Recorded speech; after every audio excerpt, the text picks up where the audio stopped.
everyone, it's Mel, and we are here for our second episode of Coach's Corner, and I'm so excited to have Pam from Stelleri. And Pam, please introduce yourself and give us the topic that you're going to be going over in this episode. Thanks, Mel. Thanks for having me on Coach's Corner. I will introduce Stelleri in a second, but I'm going to tell you that what I want to talk to you guys about today are the hidden benefits of strength training. And so you're going to wonder why an endurance coach is talking about strength training. We're going to get into that. So let me just tell you first, I am a coach at Stelleri Performance Training. We have been around for over a decade. So we specialize in training competitive master women endurance athletes in a number of different disciplines, including cycling, multi-sport, running, swimming. I've actually got some gals that do other things like rowing. So we're open to other disciplines as well, but we do train the women that want to be competitive. Our training is informed by science-based evidence. So my partner is Angie Ridgel. She's big on science as well. So we're two geeky women who like to impart our knowledge to others. We look to see what the latest science tells us about how athletes need to train and how that they can stay competitive as they age up and how they can stay competitive for as long as possible. So that's kind of our goal. So let me tell you a bit more about me. I am 61 years old. I am a competitive cyclist, runner, and duathlete. I've competed in hundreds of cycling and duathlon races at the state, local, and national and world levels. I've competed in some long distance events, but for me, that's cycling. So I competed in something called the Silver State 508 and a number of century and ultra century bike events. My racing preferences, though, really do tend towards faster and shorter. So I like things like time trial, bike races, all the way up to about Grand Fondo, those kinds of cycling events, as well as sprint and standard distance duathlon. So that's a lot of words, and that didn't say anything about strength, but we are going to talk about strength today. Yes, we are. So what do you want everybody to know about strength training today? Well, I want them to know that strength training is not optional. So as an endurance coach, I make sure that my athletes understand that when they come to me and they want to be coached by Stelleri, we tell them that strength is part of the program. A lot of athletes don't do any strength training, and I think that's a pretty big mistake. So strength training not only builds strength and power, but it makes you a more resilient athlete. And by resilient, I mean that stronger athletes tend to have fewer injuries. It doesn't just build muscle, it's also strengthens your joints and your tendons and your ligaments and all those, supporting factors. And there's also, and this is really cool, I just learned this, there's evidence to show that strength training is also good for your brain. It's said to reduce your brain age, which I think is remarkable just by going to do strength training. And of course, women, let's talk about women for a second before we dig deeper. Women who live long enough to go through menopause will be faced with a very real and scary prospect of osteoporosis or bone loss as they age. And everybody will experience sarcopenia, which is muscle loss, even men. So this isn't just for women, this is for men too. So strength training is super important for that. Yeah, no, I am learning that myself. So. Everybody way out of time, so it's best to learn it as soon as possible. So that does bring me to the next question. Do all athletes need some form of strength training? Ooh, good question. Yeah, they do. All athletes absolutely should include some aspect of strength building and maintenance into their training. So let's break it down. All women, for sure, should be doing strength training. And I'm going to say all athletes over, say, 30 or 35 should also probably be doing strength training. I know that when you're younger, you can get away with not. But I think even younger athletes should consider doing some kind of strength training. And then, of course, if you have both of those things going on, so if you are also a woman who is over the age of 35, then I'm going to say that not only should you be doing strength training, but you should be doing it all year long. So I want to talk a little bit about that because I know with endurance athletes, there's sometimes a fear of doing strength training because it takes away time from their endurance training. But honestly, Mel, like if I could turn back the clock to when I was a little younger, I would definitely make my younger self take strength training more seriously. So when you're younger, as you know, because you're younger, your body has this amazing ability to build muscle. You just go out and you do your thing and you've got this great muscle tone, and you build muscle really quickly. That is an ability that you will lose with age. So build muscle while you can, build it while you have the ability to do it. And when you get older, and especially when you're in that postmenopausal era for us gals that live long enough, you will never again have the ability to build that same level of muscle or to have that same strength and power that you enjoyed when you were younger. And I got to tell you, it's a shock. Oh, yeah.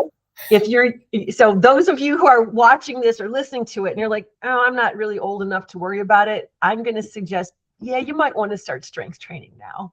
Yeah. I a little side note here. I definitely didn't strength train. And then I was like, maybe I should do a little strength training. And I'll say for me, it was a mental shift more than anything, because it was like, yeah, I'm spending all this time swim, bike, run, but then it's a mental shift of, yes, I need to make sure that I'm building these muscles, and some of the muscles I may not be using all the time with the training, but sometimes I have to tap into those muscles at different points of training. And also, who doesn't like to look a little stronger anyways? Especially when you're in that suit. It's amazing how much strength training affects body composition and how and your body image. So I love that you learned that, and you did it by doing. So my question to you is, I'm going to turn the tables and I'm going to interview you. So did you find that your endurance activities became better? Did you perform better at your sports because you were doing strength training? Oh, yes. It's amazing the power you have in your legs, but also, I would say, like, as a triathlete, you do use your arms, especially for swimming, but you don't necessarily use your arms as much for biking and running, right? Like, you're still using your arms, but like you can't skimp on your arms either because it needs it. So it's like you have to do everything. You have to do everything. I think that's really an interesting point, because yes, when I talk about strength training for the athletes that I coach, it is not simply these are the muscles that you need to be able to, get power on the bike or to be a faster runner. It's really all that. It's the whole thing. It's the functional mobility. And again, we're coaching masters women. You have to have arm strength. You have to have grip strength. You have to have all these things that you never really had to pay attention to when you were younger. Mm-hmm. So you're right. Just because you don't use it for your sport doesn't mean you don't work on that and build strength in the gym because of that. Exactly. But the next question is, won't I bulk up if I'm like lifting heavy? Because like I don't want to look like I'm one of those heavy, like those bodybuilders. I mean, yeah, it's cool, but that's not the look I'm looking for. Like Arnold Schwarzenegger, you don't want to be that. Yeah, you don't want to have the rippling muscles. This is really interesting because I think a lot of endurance athletes fear that, and they fear that they're going to bulk up. It's going to be a detriment to their sport. It's going to slow them down on the run. It's going to slow them down on the bike when they're climbing hills, things like that. If your only focus is to bulk up, so if you go to strength training just to bulk up, there are definitely ways to do that in gym, but that does require a deliberate load progression and a lot of days in the gym. I mean, there's a way of doing that. Endurance athletes, though, they rarely have to worry about bulking up, and it's simply because the majority of their weekly training hours are spent on endurance training. So you're not spending that much time in the gym. In fact, for most athletes, for the ones that I coach, 2 30-minute sessions in the gym is enough to build and maintain muscle. So I know that's, when people hear that, they're like, oh, I was expecting, you have to be in the gym a lot longer in order to do that. But I found, if you can spend 2 half-hour sessions a week in the gym, you're doing okay. And because when it's done right, it doesn't interfere with your endurance training. And in fact, as you already mentioned, if you have a more muscular, powerful physique, that goes a long way to increase your mobility and your speed. So I think that's a really good trade-off. I was just doing a USA Cycling course to maintain my continuing education credits, and this was really interesting. It was about a different kind of training method, but they were talking about how strength training actually improves the durability of aerobic endurance. And this is going to get slightly sciencey here, but not too much. Strength training does it by improving the power of slow twitch muscle fibers. So those are the ones that are used for the longer distance and the endurance, the volume of training. The strength training improves their resistance to damage. So when you think about that, what does that mean for an endurance athlete? If you go to the gym to train and you're building strength and you're building up these type 2 muscle fibers, it also means that your recovery times are going to be shorter. Because everybody loves that. Right? And so then the other thing too, as an older athlete, recovery does become much more significant as we get older. So again, there's another reason why, masters athletes should go to the gym. If you want to reduce that recovery time, because the science is telling us that you will require more recovery between your hard workouts. This is one way of helping that along. So I totally believe in that. The whole idea about bulking up, I think, it scares a lot of people away from the gym. And I just want to be clear that you're not going to bulk up. Having a smart strength training progression will prescribe which exercises you need to do. So not only to excel at your sport, like we talked about, but also to maintain mobility and just general overall strength, which comes in handy for so many things. And so when you go to the gym, what do you have to think about in order to build a good strength training program for yourself to support your athletic endeavors? You have to think about things like, how heavy a load should you lift? And how many sets are you going to do? And how many reps you're going to do? And even which exercises should you be doing? So, those are the things that you kind of have to come into play when you are designing a routine that you can stick to. And I think seeing some of those benefits, with time is a really great, it's a really great motivator, so it's from a behavioral standpoint, you keep seeing these positive things happening. It's positive reinforcement when you keep going to the gym and seeing good things happen. So it's really not complicated, but knowing things like that, what exercises do, how heavy a load, how many reps, how many sets, those things will allow a strength training routine to enhance your endurance training and not interfere with it and not bulk up. Yeah, it's so true. It is so true. Like it all goes hand in hand. I mean, there's even this age-old saying of, triathletes will, or really any multi-sport athlete, we'll say do athletes too. It's like we know about swim, bike, run, or run, bike, run, but then we always forget about transition, right? But then we always forget about strength training, because if we don't have these other things that are in place, and if we haven't practiced them and if we haven't done them, then we're not setting up ourselves for the most successful that we can be for the season and for our races. For sure. And then think about too, that I mentioned earlier, strength training has the ability to make you stronger in terms of injury prevention. So I think that right there, if you're an athlete who has ever suffered an injury, something crazy like you rolled an ankle and, or something bad happened out on a trail. I don't know, Mel, if that ever happened to you or not, but that if you have the strength and the structure to kind of move past that faster, it makes a world of difference just for your life, because we all identify as athletes. And when you have to take a break because of an injury, that's when we all kind of, go into that downward spiral. So let's avoid that by doing something as simple as going to the gym every once in a while. Yeah. So we've talked about strength training. Yeah. But does working out in our basement with free weights count, or and wherever our weights are located in our house, put it that way? Well, a lot of my athletes love they have a home gym and they like working out in their home gym. So any means by which you can, and this is the important part, any means by which you could build and maintain muscle is considered strength training, right? So although I think you can get a good workout using home equipment, you may reach a limit, right? So it just depends on what kind of equipment you have on hand, if you have limited weight loads to work with. And I think that's usually the limiter for home gyms, is that you might have, a couple sets of dumbbells or maybe a weight bench, but you don't have a huge variety.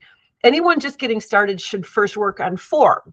So if you have a home gym and you haven't really been working out a lot, I think that's a great place to start, because form is super important. You don't want to hurt yourself by picking up a weight and doing it in a way that torques your body or creates an injury, because this is, we're here to avoid that kind of stuff.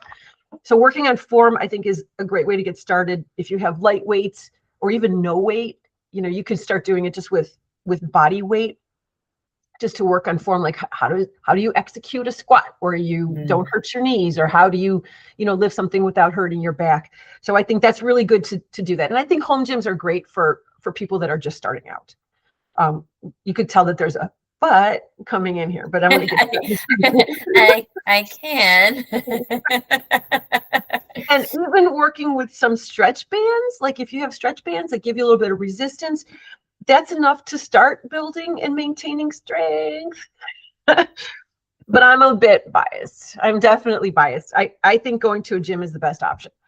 You have, depending on the gym that you choose, you have a variety of equipment, usually have more than enough weights available to you to continuously build strength, something that we called progressive overload.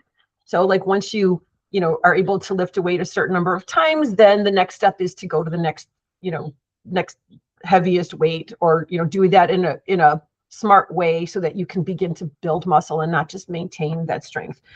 So obviously a gym is going to allow you a lot of that. It's going to allow you flexibility too. Like I love going to the gym, and like I kind of go there knowing what I'm going to do.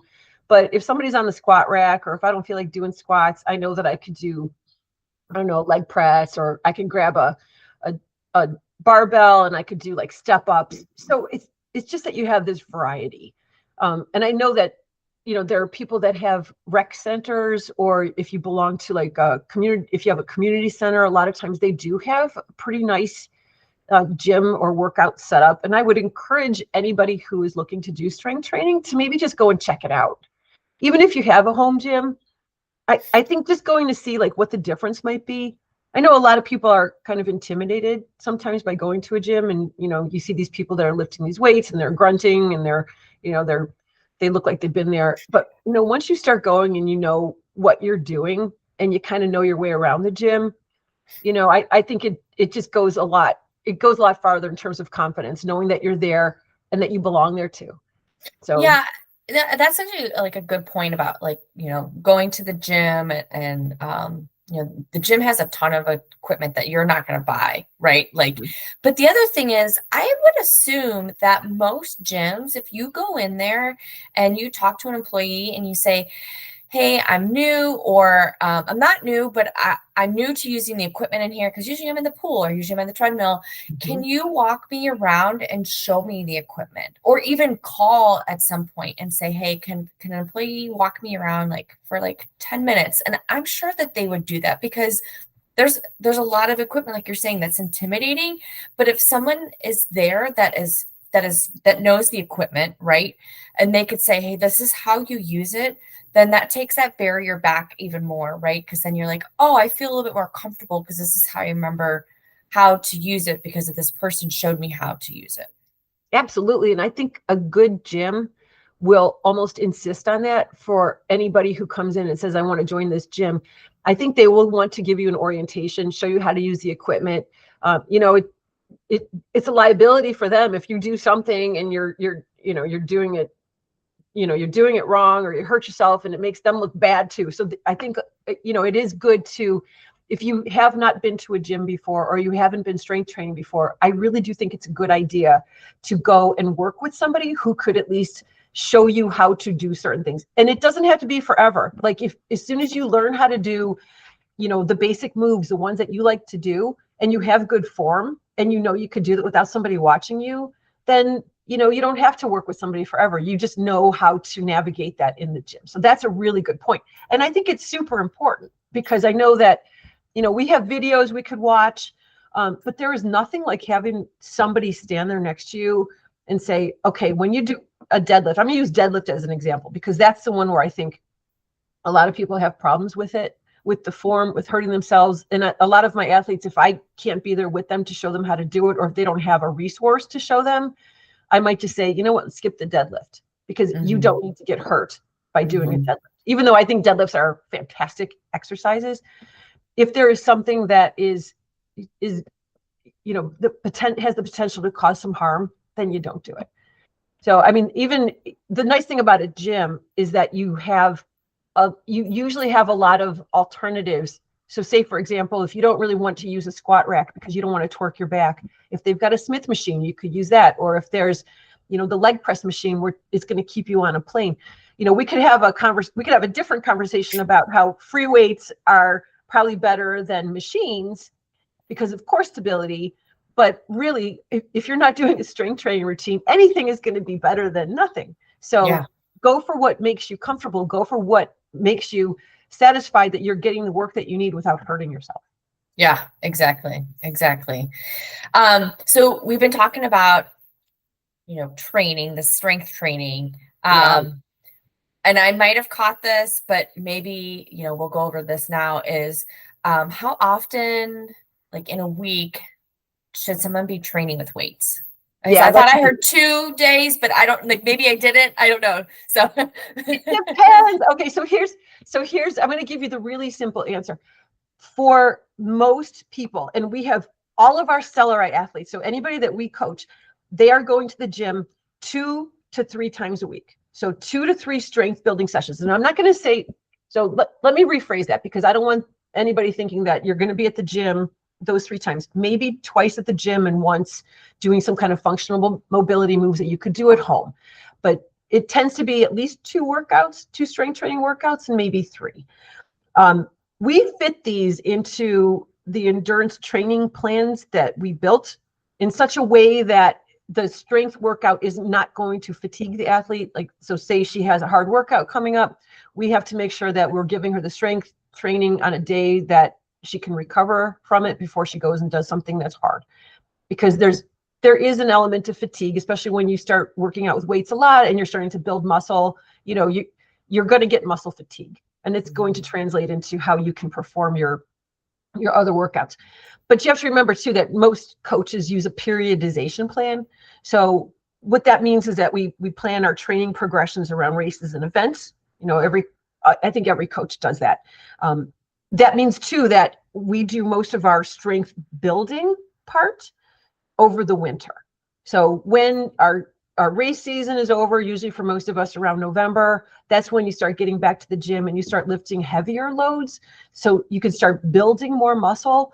And then as we get more towards this time of the year where, we're starting to see more racing and events on our calendars, we're switching our strength training more to a maintenance phase. Yeah. So I think it's just something that, you have to do that, just to fit in a lot of the endurance work that you're doing, and to also make sure that you're not fatigued when you're doing your endurance work. Because at that point, it becomes more prominent that you have to be more specific with your working out. So another question you had, Mel, that I thought was a really good question is, how many times a week do you do strength training? And again, if you have an event coming up, if it's an A race, then we may have our athletes just do one workout maybe earlier in the week, or we might have them do like a low load, or depending on the athlete or what their demands of their race are, maybe we'll skip strength training for that week so that they have no fatigue, in their body, so that they can perform better during their race. But it depends on the athlete. It depends on the race. And if it's not an A race, then you're probably going to be going to the gym anyway, because we still want you to do that, because we are that adamant that strength building and maintenance is so important. Well, it's all about, training smarter, right? It's making sure that you're constantly building this body that can take on a load of stress, but like not be so stressed out. But also, you know, you want to be proud of what you're building and, you know, what you're executing on race day. Absolutely. And, you know, the other thing that we do, so we also have our athletes incorporate plyometric exercises into their strength training. And again, I get a lot of pushback from plyos because people are afraid of plyos. You know, plyometric exercises are things like box jumps or depth jumps or plyo push-ups or things that have an explosive move to it. Mm-hmm. And I really think that plyometric exercises should be incorporated into a regular strength training plan because of what we mentioned earlier, that you're not just building muscle, you are also making your joints and your tendons and your ligaments more resilient. And that's how you do it. As long as you don't do, you know, the Myles Garrett box jump and, you know, try to jump 3 feet high off the ground. Like, you know, we're going to start off at a level that you're really just, you're just beginning, you're learning how to execute that jump. Jump training is really cool. It's super interesting. And I think it's something that everybody should put into their strength training workout. There is a neuromuscular development component to plyometric exercises that, again, you know, for our masters athletes, wow, go do it. You have to do it. It's something that you're going to lose over time. And if you don't want to lose it, then you're going to have to find ways of taxing that and making sure that you can maintain these adaptations. So we love plyos. It gives you just such a big bang for the buck. What was I going to say about plyos too? You just have to start off cautiously. Because, you know, those are the things that it's like, you know, if you've got bad knees or if there's certain things you can't do, then, you know, find a way of making it work. Because I've got athletes that say, I can't do plyos because I've got bad knees. I'm like, well, can you jump rope? Oh, sure, I can jump rope. There you go. Jumping rope is, you know, a low impact way of doing it. Yeah, no, that's, and who doesn't like, you know, bringing back their childhood a little bit? I love it. You know, you go to the gym and you like jump up on these boxes or you do these plyo push-ups and people are looking at you like, wow, I wish I could do that. I'm like, you can. If I can do it, you can do it. You're like, come over here. Let me tell you a secret. I believe in you. And you should do it. Get to the gym, do it. So, you know, we've talked a lot about so many good things, and I actually just I just wrote a note down, so that's why like my head shifted for a second over here. But any like final considerations for, you know, our athletes, future athletes that are watching this video? I hope I hammered home that you should be doing strength training. Oh yeah. So let's talk about that. So like any other part of your training, of endurance training, strength training must be done consistently. So you can't just say, I'm going to go every so often to the gym because I've got a free day. You know, honestly, if you do that, like if you have a basement gym, but you only visit it, you know, every once in a great while, you're not really doing yourself any favors. You're just creating fatigue. Your muscles are going to be sore the next day. Any coach can have you get sore, right? Any coach can make you sore. But if you do this consistently and you have a plan for it, you're going to feel stronger. You're going to perform stronger. You're not going to be sore every single time you go to the gym, but you have to be consistent. And remember, twice a week, 30 minutes, it's all you need. You don't have to be there for an hour. You know, it doesn't have to take up your entire morning. You don't have to spend a lot of time in the gym. And I'm going to reiterate, work with a coach, somebody who knows how to prescribe a strength training program into an endurance plan. Start off with low loads or body weight or resistance bands. Work on that form first. As soon as you get the form dialed in, you could start incorporating more load into it. Remember that your goal is to build and maintain strength. So your load has to be heavy enough to be able to do that. Work with somebody a gym person who maybe works at a gym or knows how to do strength moves just to get you started so that you're doing this safely. And again, don't be afraid to go to the gym. It may seem intimidating at first, but once you learn your way around, everybody will step aside for you when they see you walk in because they know that you're going to be there and that they know that you know what you're doing. Or, you know, bring a friend with you, right? Because training with a friend is always better. Absolutely. And it holds you accountable. Mhm. And if you need a spotter, if you're doing a Exactly. bench press and like suddenly you realize you can't lift the weight you put on, you got your friend there to help you out. Or if you need someone to laugh at you because you thought you could lift a weight and you can't. Take your picture, like post, to see what you're doing. I think it's great. Yeah. I want everybody to, I just want the takeaway from this conversation to be for any endurance athlete who is currently following a plan or working towards a goal to incorporate strength training into your plan, because you will be astonished by how much stronger you will be, how your performance will improve when you do it. I think it'll make you a believer. Yeah. Oh, I agree. I think this is great because you know, like this is like March time frame and people are like, well, I don't know, like what am I gonna do? But always like it doesn't matter what time of year, but make sure you have that strength training. And like you were mentioning, like off season, more of it. But I mean, you can't go wrong with having it just incorporated into your weekly plan at all. Like you could Absolutely not. start anytime. You can start anytime, and the benefits are, we're learning new benefits every single day about strength training. There's no good reason not to. Exactly. Well, thank you so much, Pam. There's so many knowledge nuggets that I can't actually wait to listen to this again. But thank you so much. And I think we're going to have you on the schedule again in sometime in the future. So I'm looking forward Good. to having some more conversations with you. And yeah, have a great rest of the day, people, whenever you're listening to this. Thanks, Mel. Thanks, everybody.